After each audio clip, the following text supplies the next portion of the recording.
Welcome to part 3 of the adventure.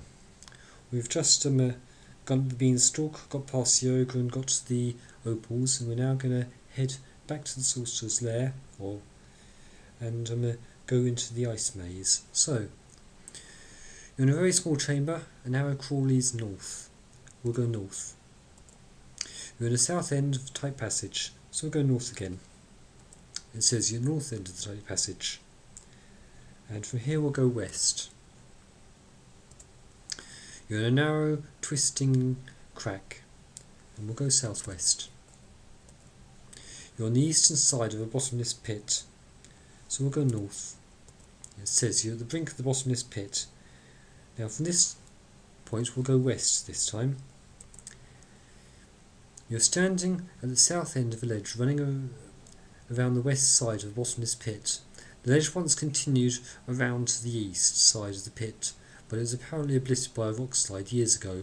A cold wind blows out of a tunnel leading to the southeast. There's a certain little dwarf in the room with you, so we'll throw the axe at the dwarf.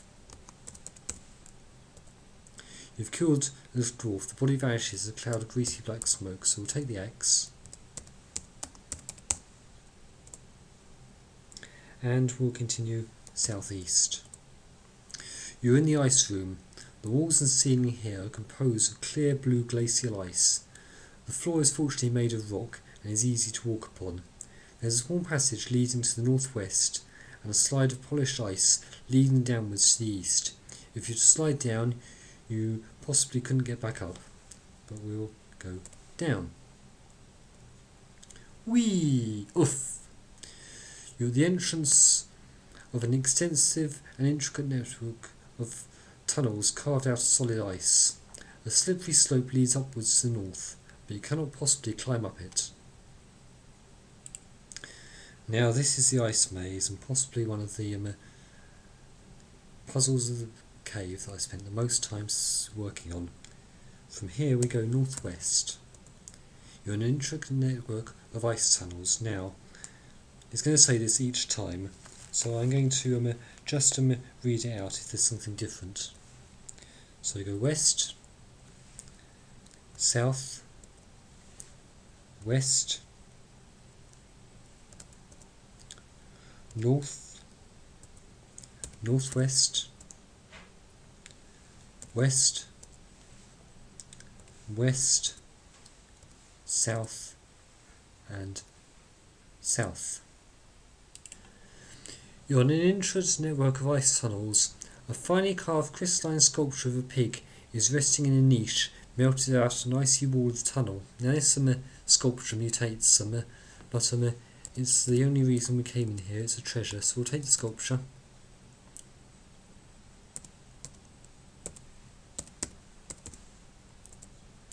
And we'll go north. You're an intricate network of ice tunnels. North, northwest, west, south, northwest, northwest, west, west, and northwest.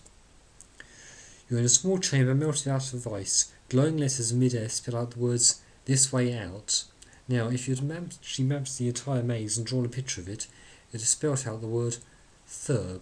So we're going to say Thurb. Foof! You're in the ice room, which is back at the top of the ice slide. So let's head back to the giant room. We go northwest. You're standing at the edge of the bottomless pit. Okay, we'll go north.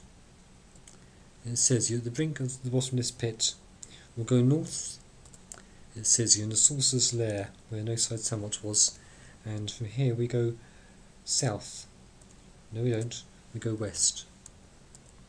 You're in the large room with glassy walls. There's a shiny ring crafted out of the finest mithril lying here, so we'll take the ring. I think mithril was what the ring in Lord of the Rings was composed of, but this isn't an invisible ring. And from here we'll go south. You're in the low tunnel with an irregular ceiling, and we'll go south again, which takes us to the giant room. Okay, now at this point we drop the sculpture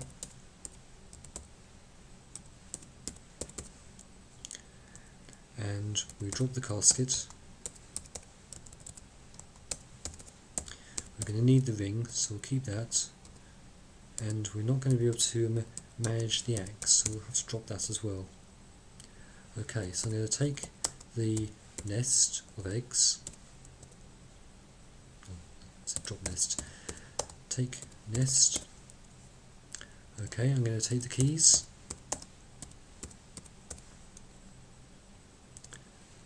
I'm going to take the food,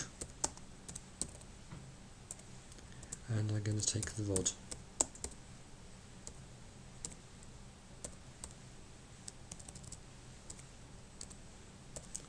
Right, let's just have a look and see what it is here. There's the, you're in the giant room. The ceiling here is too high for you to lamp to show it. Cavernous passages lead east, north and south. On the west wall is scrawled the inscription Fee Fi Fo Fu, SIC. There's a fine crystalline sculpture of a mule here. There's a casket full of rare black opals here. There's an empty bottle here. There's a little axe here. There's 7 dragon's teeth on the floor. Right, we need the teeth. Okay, so now we're going to go north. It says you're one end of an immense north-south passage. The way north leads to a massive rusty iron door, so we'll go north. It says you're at a magnificent cavern with a rushing stream which cascades over a sparkling waterfall into a roaring whirlpool which disappears through a hole in the floor. Passages exit to the north and the west. There's a jewel-encrusted trident here. We'll go west. It says you're at the top of a steep incline above a large room. You could climb down here, but you would not be able to climb up. There's a passage leading back to the north, so we'll go down. Whee! Oof! In a large low room, crawls lead south, east and southwest. So we go southwest, which takes you to a long winding corridor sloping out of sight in both directions. It doesn't say what the directions are, but they're up and down, so we'll go up. It says you're on one side of a large deep chasm. A heavy white mist rising up from below obscures all view of the far side. Our southwest path leads away from the chasm to a winding corridor. A rickety wooden bridge extends across the chasm, vanishing to the mist. A sign posted on the bridge reads, "Stop, pay troll." A burly troll stands by the bridge and insists you throw him a treasure before you cross. It's interesting to note here that if you throw the axe at the troll, it says the troll deftly catches the axe, examines it carefully and throws it back, declaring good workmanship but not valuable enough. So we're going to pay our toll to the troll and we're going to throw him the eggs because Fee Fi Fo Fu is a magic word which will get them back. So we'll throw him the eggs. It says the troll catches the eggs and scurries away out of sight. He is, however, an honest troll and will allow us to cross, so we go northeast. You're on the far side of a chasm. The northeast path leads away from the chasm on this side. A rickety wooden bridge extends across the chasm, vanishing into the mist. A sign posted on the bridge reads, "Stop, pay troll." The troll is nowhere to be seen, so we'll continue northeast. You're in a long east-west corridor. A faint rumbling noise can be heard in the distance, so we'll continue towards the rumbling noise, which is to the east. The path forks here. The left fork leads northeast. A dull rumbling seems to get loud in that direction. The right fork leads southeast down a gentle slope. The main corridor enters from the west, so we'll continue northeast towards the rumbling. The walls are quite warm here. From the north can be heard a steady roar, so loud the entire cave seems to be trembling. Another passage leads south and a low crawl leads east. Now we'll be going east. So we'll go east now. It says you're in a small chamber filled with large boulders. The walls are very warm, causing the air in the room to be almost stifling from the heat. The only exit is a crawl heading west, through which is coming a low rumbling, so it says there's rare spices here, so we'll take the spices. And we'll continue, we'll go back to the west. Okay, now we're going to drop the spices. I should have taken them afterwards actually. Drop spices, we'll drop the food, and we'll drop the keys, because where I'm going, I'm not going to need them just yet, and I need them as much as I can carry. Right, you're carrying the ring, the lantern, the rod and the teeth. Okay, so from where the wrong walls are, we're going to go north, and this is known as the breathtaking view. You're at the edge of a breathtaking view. Far below you is an active volcano, from which great gouts of molten lava come surging out, cascading back down into the depths. The glowing rock fills the farthest reaches of the cavern with a blood-red glare, giving everything an eerie, macabre appearance. The air is filled with flickering sparks of ash and a heavy smell of brimstone. The walls are hot to the touch, and the thundering of the volcano drowns out all other sounds. Embedded in a jagged roof far overhead are myriad twisted formations composed of pure white alabaster, which scatter the murky light into sinister apparitions upon the walls. To one side is a deep gorge filled with a bizarre chaos of tortured rock, which seems to have been crafted by the devil himself. An immense river of fire crashes out from the depths of the volcano, burns its way through the gorge, and plummets into a bottomless pit far off to your left. Across the gorge, the entrance to a valley is dimly visible. To the right, an immense geyser of blistering steam erupts continuously from a barren island in the centre of the sulphurous lake, which bubbles ominously. The far right wall is aflame with incandescence of its own, which leads an additional infernal splendour to the already hellish scene. A dark, foreboding passage exits the south now. The light of the volcano casts enough light so we can save a bit of lamplight if we switch the lamp off. And now we're going to wave the rod.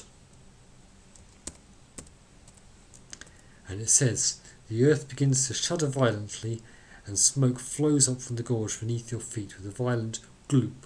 The volcano belches an immense blast of molten lava which flies into the air above the gorge and suddenly solidifies into a fragile-looking arch of wheat-coloured stone which bridges the gorge. Now, if you go across this bridge, the sulphur of the volcano stifles you and you fall into the volcano. But we're going to go north across the bridge because we've got the ring. As you approach the centre of the archway, hot vapours saturated with brimstone drift up from the lava in the gorge beneath your feet. The mithril ring in your hand quivers and glows, and the fumes eddy away from the bridge without harming you. You are standing at the southern end of a long valley, illuminated by flickering red light from the volcano gorge behind you. Carved into the walls of the valley is an incredible series of stone faces. Some of them look down into the valley with expressions of benevolence that would credit a saint, others glare with a malice which makes the heart grow faint. All of them are imbued with a fantastic seeming of life by the shifting and flickering light of the volcano. The entire far side of the valley is taken up by an immense carving of a seated figure. Its exact form cannot be seen from here due to the uncertainty of the light. There is a wheat-coloured stone bridge crossing the gorge, so we'll go north towards this large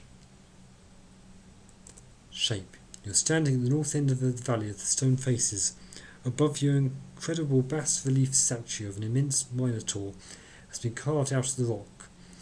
At least 60 feet high, it sits gazing down at you with a faint but definite expression of amusement. Between its feet and the floor is a rock wall about 10 feet high which extends across the entire north end of the valley. Now we need to get past this minotaur and we need to say his name, and we'll do that in part 4. So thank you for watching part 3, and I'll see you in part 4.